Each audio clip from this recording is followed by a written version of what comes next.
नमस्कार, मैं हूं साहिल कुमार। आर्यभट्ट टाइम्स देख रहे हैं आप। हमारे साथ बात करने के लिए जो है एजाज अहमद, राजद के प्रदेश प्रवक्ता मौजूद हैं।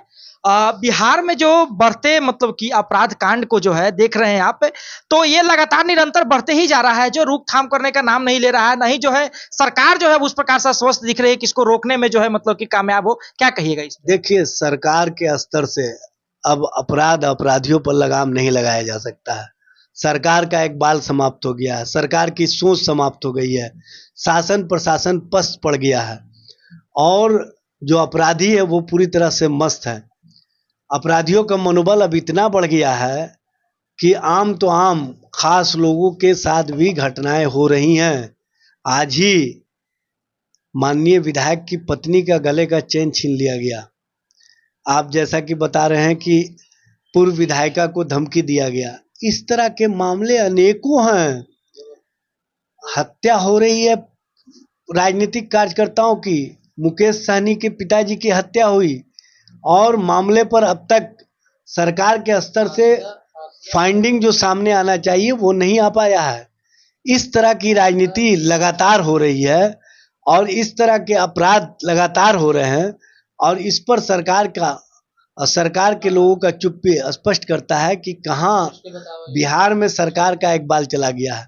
बिहार में अपराधियों के रहमो करम पर अब लोग कहीं ना कहीं जीवित हैं और ये कहने को अब लोग मजबूर हैं कि पुलिस से हमको सुरक्षा नहीं मिल सकता है, पुलिस हमारी सुरक्षा नहीं कर सकती है। ये स्पष्ट रूप से दिखता है, ये बताने की आवश्यकता नहीं है। और सबसे बड़ी बात तो यह है कि अब कानून को हाथ में लेने का एक नया रिवाज शुरू हो गया है। समस्तीपुर में मॉब लिंचिंग हुआ, वहां पर एक व्यक्ति की पीट पीट कर हत्या कर दी गई। उसके बाद अभी आप देखिए अररिया में एक मामला आया है, वहां आरोप लगा करके बच्चे के गुप्तांग में मिर्ची का पाउडर डाल दिया गया। इस तरह का जो अमानवीय और कहीं ना कहीं इंसानियत को समाप्त करने वाला कार्रवाई चल रहा है, ये किस तरह का राज बिहार में चल रहा है इसका स्पष्ट नमूना है, स्पष्ट प्रमाण है। बिहार में स्थिति और परिस्थिति ये हो गया है कि अपराधी के डर से अब पुलिस भागी चलती है और पुलिस अगर डंडा चलाती है, पुलिस अगर अपना रोब जमाती है तो आम जन पर जमाती है, राजनीतिक दलों के नेता कार्यकर्ता के आंदोलन पर जमाती है। ये है पुलिस का रिकॉर्ड। इसीलिए सरकार और सरकार के एक बाल समाप्त होने के कारण आज अपराधियों का ग्राफ जिस तेजी से बढ़ रहा है, आने वाले समय में पहले लोग कहा करते थे कि महिलाएं बाजार में सुरक्षित नहीं है, अब तो लोग कहते हैं कि महिलाएं घर में भी सुरक्षित नहीं है। दो दो बच्चियों के साथ मुजफ्फरपुर में घटनाएं हुई, एक दलित समाज की, एक अति पिछड़ा समाज की, और किस तरह से वहां पर दबंगों के द्वारा इस मामले की लिपापोती के लिए प्रशासन का इस्तेमाल किया जा रहा है।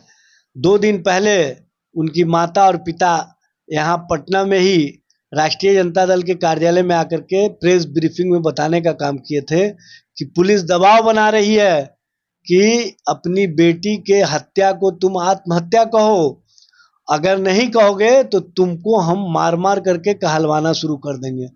तो इस तरह की स्थिति और परिस्थिति दबंगों के इशारे पर अगर पुलिस करने लगे तो इंसाफ के लिए लोग कहाँ जाएंगे, न्याय कहाँ मिलेगा। न्याय की परिधि में लोग सोच में पड़ गए हैं कि सरकार के माध्यम से हमको न्याय मिल सकेगा कि नहीं मिल सकेगा। और सरकार का जो रटा रटाया बात होता है कि ना किसी को फंसाते हैं ना किसी को बचाते हैं, वो तो स्पष्ट रूप से दिख गया कि आपने फंसाया भी, आपने बचाया भी, जो बाइज्जत बरी हो गए। तो इस तरह की राजनीति जो नीतीश सरकार के माध्यम से की जा रही है, स्पष्टता प्रमाणित होता है कि बिहार में अपराधियों के रहमो करम पर सरकार चल रही है। नेता प्रतिपक्ष तेजस्वी जी जब आईना दिखाते हैं तो ये लोग अनर्गल प्रलाप करते हैं, पुरानी बातों को याद करके लोगों के बीच प्रसारित करते हैं, जबकि सच और सच्चाई तो यह है कि वर्तमान में जो शासन प्रशासन चल रही है ये पूरी तरह से अपराधियों के रहमो करम पर चल रही है। चलिए, ये थे हमारे साथ एजाज अहमद, जिन्होंने साफ तौर पे कहा है कि बिहार में लगातार अपराध का जो है ग्राफ बढ़ता जा रहा है और माननीय जो मुख्यमंत्री हैं और जो यहाँ पे एनडीए की सरकार स्थापित है उसका जो है इकबाल पूरी तरह से खत्म हो चुका है। अब तो स्थिति इस प्रकार से आ गई है कि अपराधी और दबंगों के इशारे पर जो है पुलिस नाच रही है और पुलिस का रौब जो है केवल आम जनता पर दिखता है, आंदोलनकारी पर दिखता है। इस प्रकार के बयान के साथ हमारे साथ जुड़े हुए थे एजाज अहमद। धन्यवाद। अभी आप आर्यभट्ट टाइम्स देख